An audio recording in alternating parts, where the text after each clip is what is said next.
Chapitre 7. Le cœur de Jésus. Rends mon cœur semblable au tien, par ta puissance inégalable, par ta grâce intarissable, rends mon cœur semblable au tien. Nous chantions un matin les paroles ci-dessus de tout notre cœur, dans une heure d'humiliation et d'examen de nous-mêmes. J'étais alors cadet à l'école militaire, élève à l'école de formation pour officier de l'armée du salut. Un de mes camarades, pénétré de l'esprit de ce cantique, s'approcha de moi, la réunion terminée, et, très sérieux, sur un ton d'ardente prière, me demanda « Voulons-nous réellement dire que nous puissions avoir un cœur semblable au sien ?» Je lui répondis que j'en étais certain, puisque le Seigneur ne demande qu'à nous rendre semblables à lui. Christ en moi, c'est l'espérance, c'est la pureté, c'est l'entière délivrance, c'est la sainteté, c'est la paix malgré l'orage, le calme complet, c'est le ciel bleu sans nuages, c'est l'amour parfait.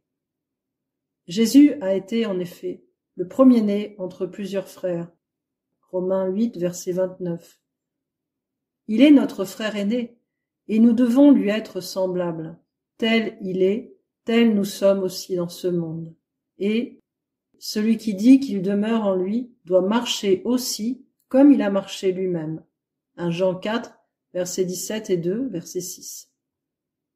Or, il nous est impossible de marcher comme lui, de vivre comme lui, à moins d'avoir un cœur semblable au sien.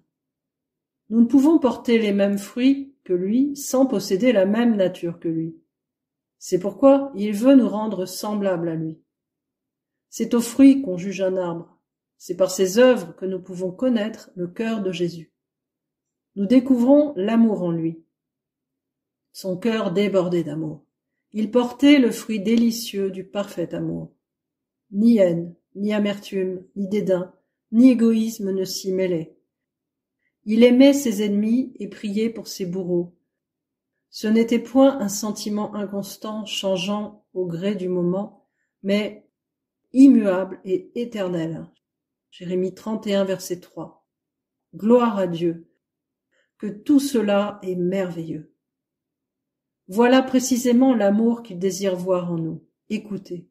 Je vous donne, dit-il, un commandement nouveau. Aimez-vous les uns les autres, comme je vous ai aimés.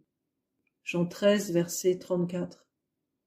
Il peut paraître extraordinaire de me commander d'aimer mon frère comme Jésus m'a aimé. Tel est cependant son ordre et, pour le suivre, il me faut un cœur semblable à celui du Sauveur. Nous savons que l'amour renferme toutes les autres grâces. Regardons au cœur de Jésus pour chercher et trouver quelques-unes d'entre elles. Jésus était humble de cœur. Il dit de lui-même « Je suis doux et humble de cœur » Matthieu 11, verset 29. Et Paul déclare qu'il s'est dépouillé lui-même en prenant une forme de serviteur. Il s'est humilié lui-même. Philippiens 2, versets 7 et 8. Béni soit son nom. Il s'est humilié lui-même, car bien qu'il fût le Seigneur de vie et de gloire, il a accepté de naître d'une humble vierge dans une crèche et de travailler 30 ans comme un obscur charpentier. Il a voulu vivre avec les pauvres, les ignorants, les gens de la plus basse classe, plutôt qu'avec les riches, les grands, les savants. Si Jésus ne fut jamais embarrassé en présence des puissants et des sages de ce monde, son cœur simple et humble s'attacha de préférence aux gens du peuple, aux rudes travailleurs de la plus modeste origine. Il ne voulut pas qu'on l'élevât. Lorsqu'on chercha à le faire, il s'échappa et alla prier sur la montagne. Lorsqu'il revint, il parla à ses disciples d'une façon si catégorique que presque tous l'abandonnèrent. Jean 6, versets 15 à 66. Peu avant sa mort, il prit l'humble place d'un esclave. Il lava les pieds de ses apôtres, puis il leur dit « Je vous ai donné un exemple, afin que vous fassiez comme je vous ai fait. » Jean 13, verset 15.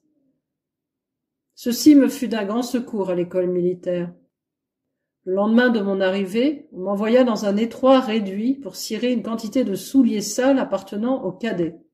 Le diable s'approcha de moi pour me rappeler que peu d'années auparavant, j'avais obtenu des diplômes universitaires, passé 2 ans dans une des premières facultés de théologie du pays, qu'ensuite, ayant été pasteur d'une église importante, je venais d'abandonner mon travail d'évangélisation, où j'avais vu des centaines d'hommes chercher leur sauveur, et que maintenant je cirais les souliers de garçons ignorants.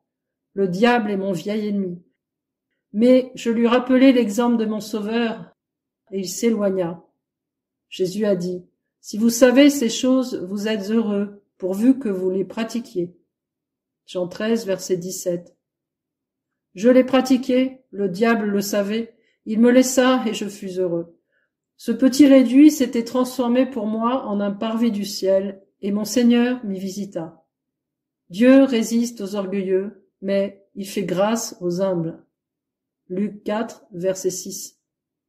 Si vous voulez avoir un cœur semblable à celui de Jésus, qu'il soit rempli d'humilité et non gonflé d'orgueil, ne se cherchant pas lui-même, revêtez-vous d'humilité. 1 Corinthiens 13, versets 4 et 5, et 1 Pierre 5, verset 5. Jésus était doux et humble de cœur. Paul parle de la douceur et de la bonté du Christ. 2 Corinthiens 10, verset 1. Et Pierre nous dit que, injurié, il ne rendait point d'injures, maltraité, il ne faisait point de menaces, mais s'en remettait à celui qui juge justement.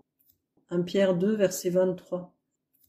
Il ne frappait pas quand on l'injuriait, il ne cherchait pas à se justifier, mais remettait sa cause à son Père céleste et attendait.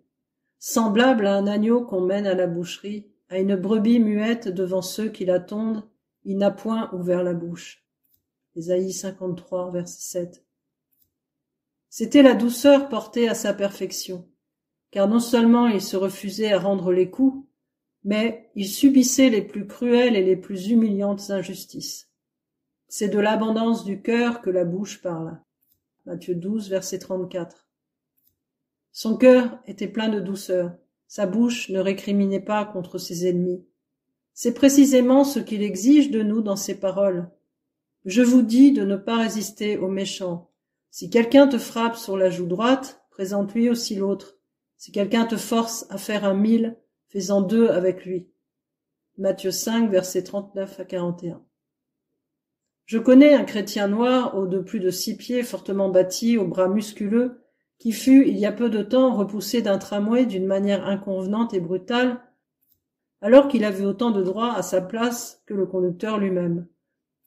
Une personne connaissant ses exploits passés et sa force lui dit « Georges, il y a des coups de poing qui se perdent. » « Je n'aurais pas pu cogner, répondit Georges, car Dieu m'a enlevé toute envie de lutter, et, avec une exclamation joyeuse, il ajouta « Si vous passez votre couteau au feu et en enlevez le tranchant, il ne coupe plus. » Heureux les débonnaires, car ils hériteront la terre. Matthieu 5, verset 5.